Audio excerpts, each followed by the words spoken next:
The crash came at dawn, a sickening crunch of metal and wood that shattered the quiet of my 15-acre ranch in Willow Bend, Texas. Through my podcast studio window, I saw a silver Honda Accord reversing from the wreckage of my chicken coop, now a heap of splintered boards and twisted wire. Behind the wheel was Karen Mitchell, a woman obsessed with a fictional authority, laughing with a wild glint in her eyes. This wasn't an accident, it was a declaration of war. My name is Tom Bennett, a 52-year-old true crime podcaster, and this is the story of how one woman's delusion turned my peaceful retreat into a battleground, exposing a criminal empire and changing lives forever. 3 months earlier, I'd moved to Willow Bend to escape the city grind, drawn by the rolling hills, a historic 1920s barn perfect for recording, and a charming chicken coop for fresh eggs. My border collies, Max and Daisy, roamed freely, and my podcast, Shadow Creek Chronicles, thrived in the serenity. But that peace was shattered one night at 3 a.m. when my security system pinged. Checking the feed, I saw Karen, her blonde hair a mess, clutching a clipboard like a badge of power, measuring my barn with eerie precision in the dark. Her calculated movements sent chills down my spine. She wasn't a lost neighbor. She was a predator. I grabbed the intercom. "Ma'am, you're on private property. What are you doing?" Her head snapped to the camera, her smile cold and rehearsed. "I'm conducting an official Willow Bend property standards inspection. Your property has violations requiring immediate documentation."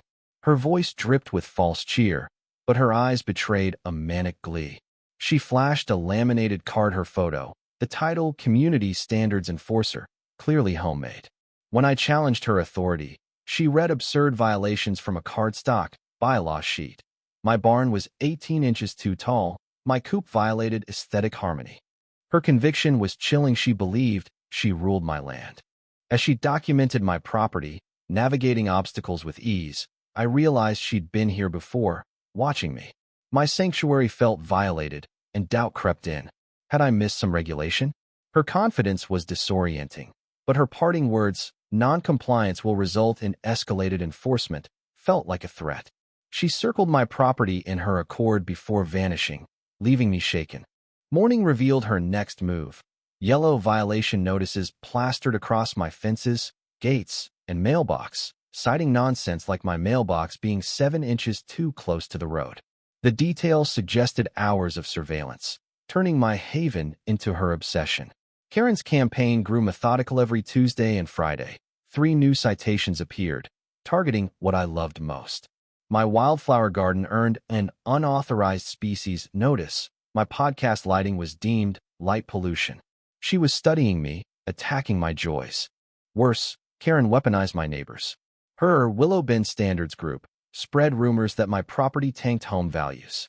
She posted professional-looking flyers about emergency compliance meetings, using photos she'd taken while trespassing.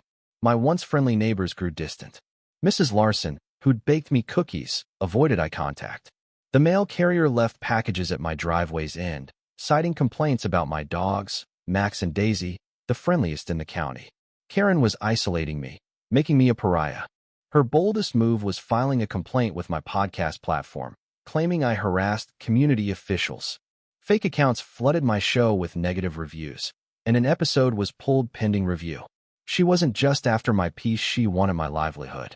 That was the moment I decided to fight back, not with anger, but with what I do best, investigation. Digging into Karen's past, I found a trail of chaos. Fired from 3 jobs for overstepping authority, she'd run for HOA roles in multiple towns, losing badly, but acting as if she'd won. Most alarming, she'd targeted homeowners across 4 counties, pressuring them to sell cheap with fake violations. I turned my findings into a podcast episode, The Phantom Enforcer, a study in deception, featuring Karen's trespassing footage and victim testimonies. The episode went viral, with 12 homeowners sharing stories of her escalating harassment. Downloads soared, and listeners shared their tales of fake authority scams. Then came a bombshell from Ellen Carter, a 71-year-old retired attorney neighbor. Her digging revealed Karen was part of a criminal network forcing property sales for profit. "This isn't just one crazy woman," Ellen said over coffee. "You're caught in a multi-million-dollar property theft scheme."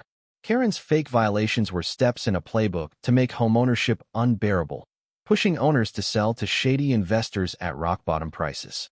3 days after my episode aired, Karen upped the ante. At dawn, she arrived at my gate with 2 men in hard hats, posing as city inspectors, and a stack of official-looking documents. "Mr. Bennett, we're here for an emergency safety inspection due to complaints," she announced, her new uniform, an embossed badge, almost convincing. But I was ready. Recording the encounter, I asked for case numbers and authorizing officials. Her facade crumbled as I called City Hall, which confirmed no such inspection existed. Karen's composure snapped. "You're hiding behind corruption," she screamed, spray painting "condemned" on my mailbox and cutting my gate's lock with bolt cutters.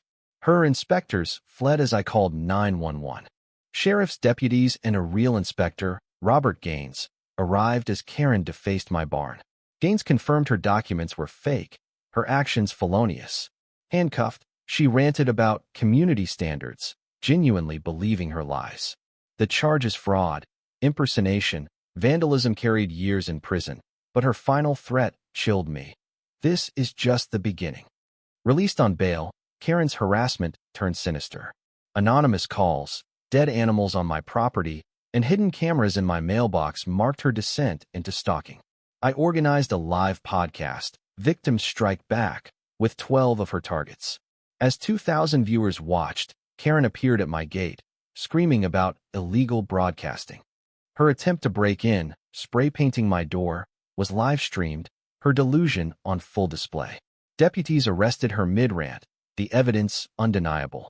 The final clash came during a podcast recording. A deafening crash shook my studio. Karen's accord had obliterated my chicken coop. Laughing maniacally, she aimed for my barn next, crashing through its wall. Bloodied but unbowed, she taped violation notices to the wreckage, screaming about enforcement. Neighbors, led by Ellen with a baseball bat, recorded the chaos. Sheriff Daniels arrived, stunned. Karen's car held maps, photos, and notes proving premeditated assault.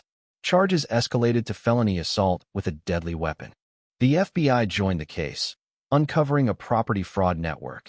Karen's devices revealed surveillance of 12 properties, with $200,000 in payments from shell companies. The scheme targeted vulnerable owners, forcing sales at 30 to 40% below market value. Her trial was a spectacle. She represented herself, lecturing victims like 82-year-old widow Mary Thompson about standards.